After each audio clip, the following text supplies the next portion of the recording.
시청자 여러분 안녕하십니까? BOA 모닝뉴스입니다. 미한 연합군사훈련 종료 후에도 미북 실무협상 재개 조짐이 보이지 않고 있는 가운데 북한은 미국을 또다시 비난하고 나섰습니다. 미국은 대북 압박을 이어가면서도 실무협상 재개 의지를 거듭 밝히고 있습니다. 이조은 기자가 보도합니다. 북한의 대미 실무 협상을 총괄하고 있는 최선희 외무성 제1부상은 지난 30일 담화에서 마이크 폼페오 국무장관의 발언이 도를 넘었다고 비판했습니다. 또 미국과의 대화에 대한 기대는 점점 사라져가고 있다며 지금까지의 모든 조치들을 재검토하지 않으면 안 되는 상황으로 떠밀고 있다고 주장했습니다. 북한의 불량 행동을 간과하지 않겠다는 폼페오 장관의 미 제향군인의 행사 연설을 문제 삼은 겁니다.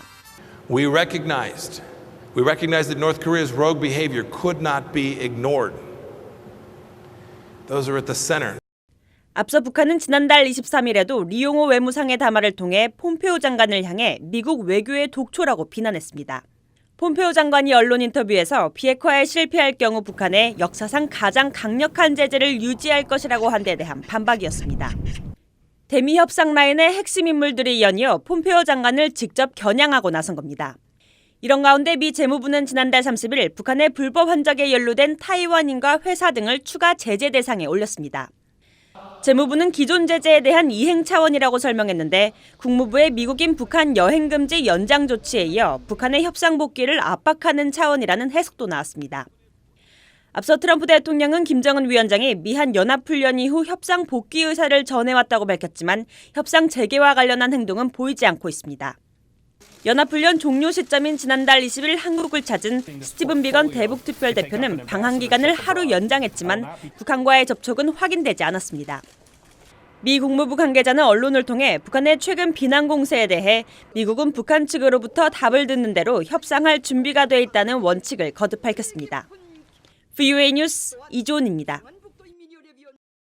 평양을 방문한 왕이 중국 외교부장이 2일 리용호 북한 외무상과 만나 양국 우호관계, 미북 회담 재개와 비핵화 등 한반도 문제를 논의한 것으로 알려졌습니다. 중국 외교부는 양측이 이번 회동에서 한반도 정세에 대해 깊이 있게 의견을 나누고 최근 상황을 교환했다면서 상호 긴밀히 소통해 영내 평화와 수호를 위해 큰 공헌을 하자는 데 동의했다고 밝혔습니다.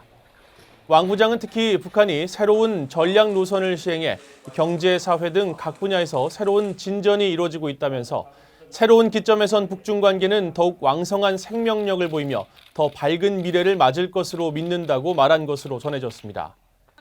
왕 이 부장은 4일까지 북한에 머무르는 가운데 김정은 위원장과의 면담 여부는 추후 발표할 것이라고 중국 외교부는 설명했습니다.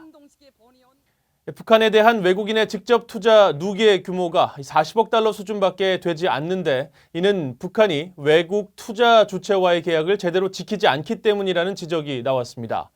또 북한의 시장 자본주의가 형성되고 있다는 분석도 나왔습니다. 김영교 기자가 취재했습니다. 미국 존스 홉킨스 대학 출판사가 발간한 아시안 퍼스펙티브 2019년 여름호에 북한의 특징에 기반한 아래로부터의 자본주의란 글이 실렸습니다. 피터 워드와 안드레이 랑코프, 김재영 등 3명의 공동 저자는 이 글에서 북한에 유입된 외국인 직접 투자 FDI 규모가 누계 기준으로 40억 달러에 달할 것으로 분석했습니다. 2015년까지 중국이 북한에 투자한 10억 달러와 2016년까지 개성공단에 투자된 10억 달러, 금강산 관광에 투자된 15억 달러 등 총 35억 달러에 북한의 라진과 러시아의 하산을 잇는 철도 산업에 러시아가 투자한 금액과 중국의 다른 나라 투자자들이 투자한 소규모 사업의 금액을 합할 경우 40억 달러에 달한다는 겁니다. 이런 규모는 한국은행이 추정한 북한의 지난해 국내 총생산 GDP 290억 달러의 13%에 해당합니다. 저자들은 주로 정책적 투자를 하는 한국과 중국을 제외하곤 북한에 투자하는 나라가 놀라울 정도로 없다고 지적했습니다. 2011년 김정은 위원장이 정권을 승계한 뒤 외국인 투자를 늘리기 위한 정책을 선보이기도 했지만 상황은 달라지지 않았다는 겁니다. 실제로 북한 정권은 지난 2012년부터 2014년까지 경제특구 25개를 지정했지만 외국인 투자는 거의 이루어지지 않고 있습니다. 핵과 미사일 시험에 따른 국제사회의 대북 경제 제재와 외국인 투자에 대한 북한 당국의 비현실적인 기대가 큰 이유였습니다. 북한 당국은 투자를 조금만 하고도 해당 사업 전체를 통제하려 든다는 겁니다. 저자들은 또 지난 25년간 북한이 고강도 스탈린주의 국가에선 보기 드문 복합 형태의 경제를 보이는 나라로 변해가고 있다고 분석했습니다.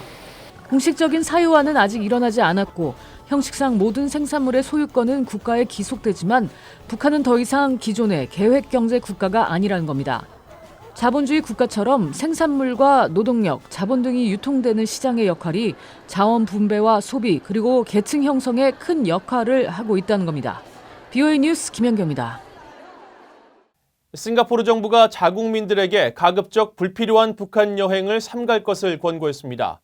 싱가포르 외교부는 3일 북한의 내부 상황이 여전히 예측 불가능하고 북한을 여행하는 싱가포르인들이 유엔 안보리 대북 제재와 싱가포르 관련 법규를 위반할 가능성이 높다며 북한 여행 주의보를 발령했습니다.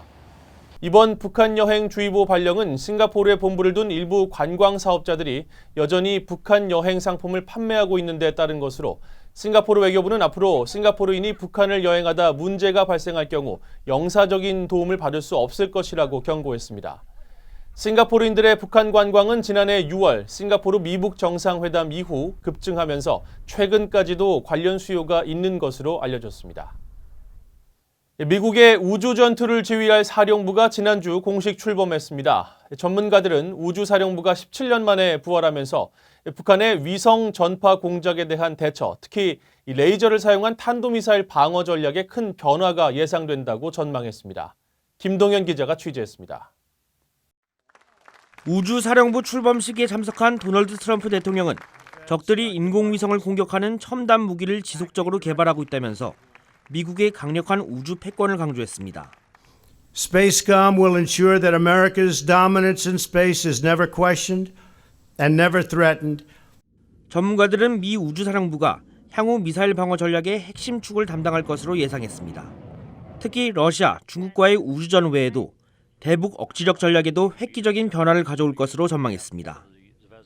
프랭크 로즈 전 국무부 군축 검증 이행 담당 차관보는 VOA에 북한은 미국과 한국 등 동맹군의 작전 통신 체계가 어떻게 작동하는지 이해하고 있고 이를 무력화하기 위해 오랫동안 위성 방해 전파 역량 개발에 집중해왔다면서 우주사령부는 이런 위협에 대처할 것이라고 분석했습니다.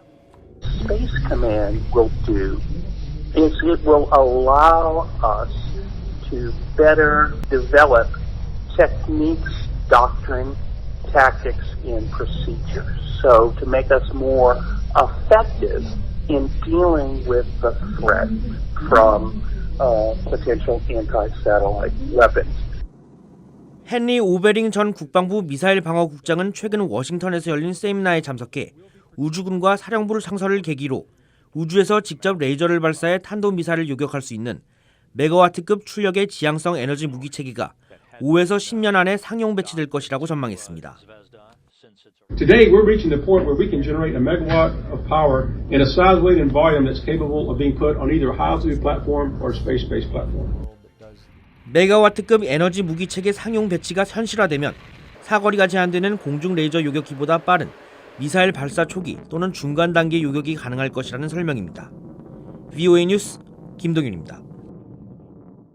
한국의 안보 전문가들이 지소미아를 폐기하면 미한일 안보 협력과 북한 비핵화 공조가 약화된다며 종료 결정 철회를 촉구했습니다. 한국의 바른사회 시민회의와 시장경제민주주의연구소 주최로 3일 서울에서 열린 토론회에서 김태우 전 통일연구원장은 지소미아는 한일 관계를 넘어 미한일 안보 협력과 직접 연계돼 있다며 한국의 생존과 번영에 기여하는 협정이라고 주장했습니다. 또 신범철 아산정책연구원 통일안보센터장도 한일 미한 관계가 악화되고 있는 상황에서 지소미아 파기가 북한의 핵협상을 도와주는 꼴이 됐다고 지적하고 핵을 가진 북한을 상대하기 위해서는 강력한 동맹이 필수적이라고 강조했습니다. 전문가들은 미국이 그리는 미한일 동맹은 단순히 3국을 넘어 필리핀과 베트남, 호주 등을 아우르는 아시아 태평양 지역 동맹이라며 한국 홀로 대열에서 이탈에 고립돼서는 안 된다고 지적했습니다. 한국 정부가 탈북 모자 사망 사건을 계기로 사각지대에 놓인 탈북민 가구를 찾기 위한 전수조사를 실시하기로 했습니다. 한국통일부는 2일 북한 이탈주민 대책협의회 전체 회의를 열고 위기에 처한 탈북민 생활안정 종합대책을 수립했다고 밝혔습니다. 이에 따라 통일부 산하 탈북민 정착지원재단인 남북하나재단이 고령자와 장애인, 한부모 가정, 기초생활수급 탈락자 등 취약 세대를 조사해 어려움을 겪고 있는 탈북민을 적극적으로 찾아낸다는 방침이라고 통일부는 설명했습니다. 이상으로 VOA 모닝뉴스를 마칩니다. 시청해주신 여러분 고맙습니다.